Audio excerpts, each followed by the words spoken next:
అమర్ రణ్వీర్ వాళ్ళ ఇంటికి వచ్చి ముందు డోర్ని ఓపెన్ చేయడానికి ప్రయత్నిస్తూ ఉంటాడు. అది రాకపోవటంతో వెనుక డోర్ గుండా లోపలికి వెళ్తాడు. అక్కడ ఒక రూమ్లో కప్బోర్డ్లో ఉన్న ఫైల్స్ అన్నీ వెతుకుతాడు. అందులో ఏమీ కనిపించకపోవటంతో వేరొక గదిలో ఉన్న ఫైల్స్ అన్నీ వెతుకుతూ ఉంటాడు. అప్పుడే రణ్వీర్ లోపలికి వచ్చి సోఫాలో కూర్చుంటాడు. ఏదో సౌండ్ అవుతుందని గమనించేసి గదిలోకి వెళ్తాడు.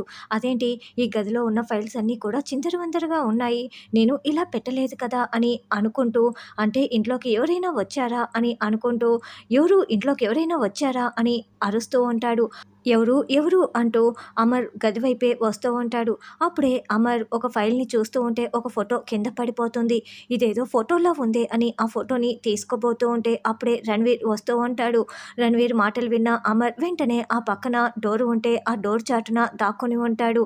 అప్పుడు రణ్వీర్ అక్కడికి వచ్చి, ఇదేంటి ఈ ఫోటో కింద పడిపోయి ఉంది, ఇక్కడ ఫైల్స్ అన్నీ కూడా మళ్ళీ చిందరవందరగా ఉన్నాయి, అంటే ఎవరో వచ్చారు, ఖచ్చితంగా ఎవరో వచ్చారు అని అనుకుంటూ, ఇది మా పెళ్లి ఫోటో, ఎవరు వచ్చి కింద పడేసి ఉంటారు అని ఆ ఫోటోని చూసుకుంటూ ఉంటే, రణ్వీర్ కాస్త ఆలస్యంగా వచ్చి ఉంటే ఆ ఫోటోలో భార్యని నేను చూసి ఉండేవాణ్ణి కదా, ఎలాగైనా సరే ఇప్పుడు రణ్వీర్ చేతిలో ఉండగానే ఆ ఫోటోలో రణ్వీర్ వైఫ్ ఎవరో తెలుసుకోవాలి అని అమర్ అనుకుంటూ ఉంటాడు. అప్పుడే రణ్వీర్కి ఫోన్ కాల్ వస్తుంది. చెప్పు అని మనోహర్తో పేరు మాట్లాడకుండా మాట్లాడుతూ ఉంటాడు. చూడు, నువ్వు అర్జెంటుగా వినాయక నిమజ్జనం దగ్గరికి వెళ్ళాలి. ఆనంద్, ఆకాష్, అమ్ముని నేను అక్కడికే పంపించాను, నువ్వు వెళ్ళి వాళ్ళ ప్రాణాలు తీసేయాలి. బాగి అమర్కి ఫోన్ చేసి వాళ్ళని కాపాడుకునే లోపే నువ్వు వెళ్ళి వాళ్ళని చంపేయాలి అని చెప్తూ ఉంటే, అదేంటి పొద్దుటి నుంచి ఏదో ఒక పని చెప్తూనే ఉన్నావు అని రణ్వీర్ ఫోన్ మాట్లాడుతూ ఉంటే, అమర్ రణ్వీర్ వెనక వైపున ఆ ఫోటోలో ఉన్నది ఎవరో తెలుసుకుందామని వెనక వైపున వచ్చి నిలబడి చూస్తూ ఉంటాడు. ఏంటి, మాటి మాటికి నేను నీకు పనివాళ్ళ కనిపిస్తున్నానా? అసలు నువ్వు నాకు మొగుడువో నేను నీకు మొగుడునో అర్థం కావటం లేదు, ఎందుకు నన్ను ఇలా విసిగిస్తున్నావు, నేను నీకు పనులు చేసి పెట్టాలా అని రణ్వీర్ అరుస్తూ ఉంటాడు. నువ్వు మొదటి నుంచి ఇలా చేస్తూనే ఉంటావు, అందుకే మన ఇద్దరికి అసలు సరిపోలేదు అని రణ్వీర్ చెప్తుంటే, ఓ, రణ్వీర్ మాట్లాడుతున్నది తన వైఫ్తోనా అని అమర్ అనుకుంటూ ఉంటాడు. చూడు రణ్వీర్, నేను ఏం చెప్పినా మన ఇద్దరి మంచి కోసమే చెప్తూ ఉంటాను. నీకు నీ ఆస్తి కావాలి, నేను నాకు అనుకున్నది జరగాలి, ముందు నువ్వు వెళ్ళి పిల్లల్ని కిడ్నాప్ చేస్తావా లేదా అని మనోహరి అంటే, చేస్తాను, చేయక చేస్తానా అని రణ్వీర్ ఫోటోని పక్కన పెట్టి ఆ ఫోటోపై ఫోన్ పెట్టి ఏవో ఫైల్స్ చూసుకుంటూ ఉంటాడు. రణ్వీర్ చూడకుండా ఫోటోని తీసుకోవాలని అమర్ చాలా ప్రయత్నించి మళ్ళీ పక్కకు వెళ్ళి దాక్కుని ఉంటాడు. రణ్వీర్ ఏమో ఆ ఫోటో తీసుకొని అక్కడి నుంచి వెళ్ళిపోతాడు. రణ్వీర్ ఎక్కడ పెట్టాడో తెలియటం లేదే అని అమర్ అనుకుంటూ మళ్ళీ ఫైల్స్ వెతుకుతూ ఉంటే అప్పుడే బాగి దగ్గర నుంచి ఫోన్ కాల్ వస్తుంది. చెప్పు బాగి అని అమర్ అడగటంతో, ఏమండి, పిల్లలు వినాయక నిమజ్జనం దగ్గరికి వెళ్ళారంటండి, మొక్కుకొని వస్తామని మా నాన్నకి చెప్పి వెళ్ళారంట, అక్కడ వేలాది మంది ఉంటారు, పిల్లలకి ఏమవుతుందోనని నాకు చాలా భయంగా ఉందండి అని బాగి చెప్పటంతో, ఎంతసేపు అయింది అని అమర్ అంటాడు. ఇప్పుడేనండి ఒక 10 మినిట్స్ అయిందని బాగి చెప్పడంతో, సరే నేను వెళ్తాను అని అమర్ బయలుదేరి వెళ్తాడు. ఈ బాలిక ఎచ్చట ఉన్నదో ఇంకా నాకు కనిపించటం లేదే అని గుప్తా గారు అనుకుంటూ అటు ఇటు తిరుగుతూ ఉంటారు. అసలు నేను ఇక్కడికి ఎందుకు వచ్చానో ప్రభువుల వారు ఇంకా ఆజ్ఞ కూడా ఇవ్వలేదు అని అనుకుంటూ ఉంటే, చిత్రగుప్త, ఏంటి ఇంకా నువ్వు పని పూర్తి చేసుకురాలేదు అని యమధర్మరాజు ఆకాశంలో నుండి అరుస్తూ చెప్తూ ఉంటాడు. ప్రభు, మీ ఆజ్ఞ కొడుకే వేచి ఉన్నాను, ఏం చేయాలో చెప్పండి ప్రభు అని అనడంతో యమధర్మరాజు ఏదో చెప్తాడు. చిత్తం ప్రభు, ఇప్పుడే ముగించుకొని వస్తాను అని. అయ్యో, ఈ బాలిక కోసం ఇప్పుడు వెతుకులాడాలి కదా అని అనుకుంటూ గుప్తా గారు వెళ్తూ ఉంటారు. చిలుక రూపంలో ఆరు కాసేపు అంజుని చూసుకొని మళ్ళీ తన రూపంలోకి వచ్చేస్తుంది. అప్పుడే గుప్తా గారు అక్కడికి వచ్చి, ఇంతసేపు ఏమైపోయావు బాలిక అని అడగటంతో, నేను చిలుక రూపంలో ఉన్నాను గుప్తా గారు అని ఆరు చెప్తుంది. నువ్వు నీ శక్తుల్ని దుర్వినియోగం చేస్తున్నావు అని గుప్తా గారు అంటే, నేను కనుక శక్తుల్ని దుర్వినియోగం చేసి ఉంటే ఈరోజు అంజు ఈ పరిస్థితుల్లో ఉండేదా అని గుప్తా గారిని ఆరు నిలదీస్తూ ఉంటుంది.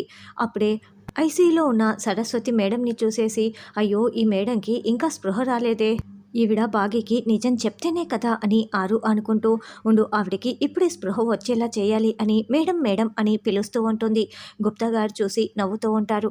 నవ్వకండి గుప్తా గారు అని అరుస్తూ, ఇప్పుడు ఇక్కడ ఉన్న వస్తువులన్నీ కింద పడిపోవాలి అని, అలాగైనా ఆ శబ్దానికి సరస్వతి వార్డెన్ మెలకులోకి వస్తుందేమోనని ఆరు అంటుంది. ఆరు చెప్పిన విధంగా వస్తువులన్నీ కింద పడిపోతాయి.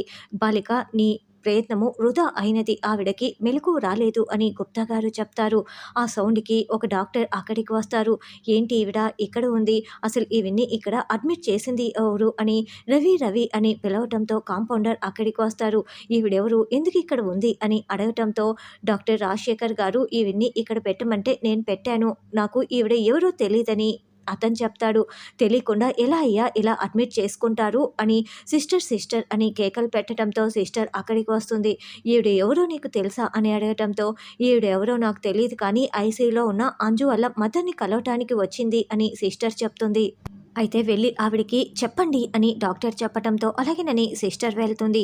నా ప్రయత్నం అయితే ఫలించింది గుప్తా గారు. ఇప్పుడు ఈవిడ స్పృహలోకి వస్తుంది. భాగ్యకి మొత్తం నిజం తెలిసిపోతుంది అని ఆరు సంతోషపడుతూ ఉంటే, ఇప్పుడు నువ్వు సంతోషపడుతున్నావు కదా బాలిక, అయితే నేను చెప్పేది విను అని గుప్తా గారు అంటే, మీరు ఆగండి గుప్తా గారు అంటూ ఆరు అక్కడి నుంచి పరుగులు పెడుతుంది. నా ఓపికని ఈ బాలిక చాలా పరీక్షించుతున్నది. నేను చెప్పాలి కదా అని గుప్తా గారు అనుకుంటూ ఉంటారు. అమ్మ బాగి రక్తం దొరికిందా అని రామూర్తి అడగటంతో లేదు నాన్న, ఆయన వినాయక నిమజ్జనం దగ్గరికి పిల్లలు వెళ్తే అక్కడికి వెళ్ళారు, ఇంకా రక్తం తీసుకురాలేదు అని బాగి చెప్తుంది. అప్పుడే రాథోడ్ అక్కడికి రావటంతో రక్తం దొరికిందా రాథోడ్ అని బాగి ప్రశ్నిస్తూ ఉంటుంది. రణ్వీర్ది సేమ్ బ్లడ్ గ్రూప్ కాదు మిస్సమ్మ.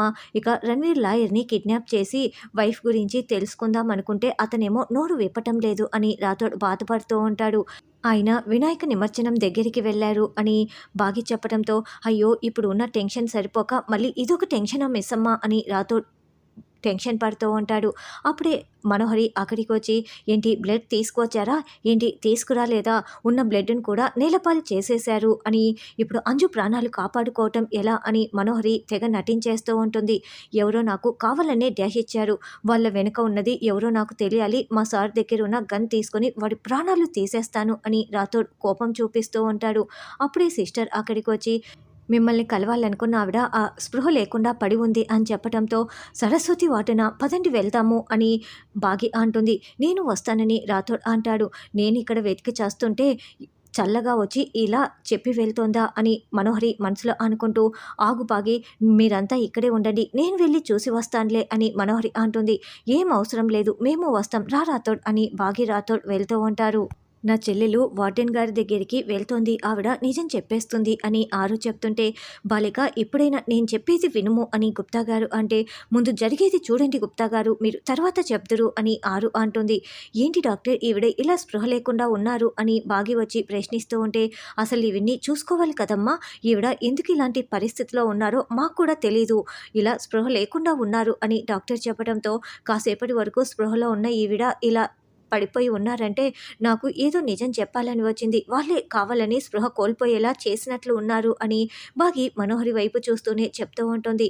డాక్టర్ గారు స్పృహ రప్పించండి అని బాగి అంటే, ఒక ఇంజెక్షన్ ఇస్తే స్పృహ వస్తుందమ్మా, కానీ కాస్త సమయం పడుతుంది అని డాక్టర్ చెప్తారు.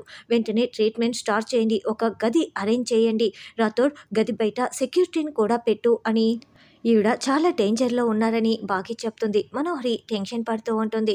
తర్వాత బాగి నా దగ్గర ఒక ఐడియా ఉంది నాన్న, రక్తం ఇప్పించేదానికి, కానీ అది ఎలా అమలు చేయాలా అని ఆలోచిస్తున్నాను అని చెప్తూ ఉంటుంది.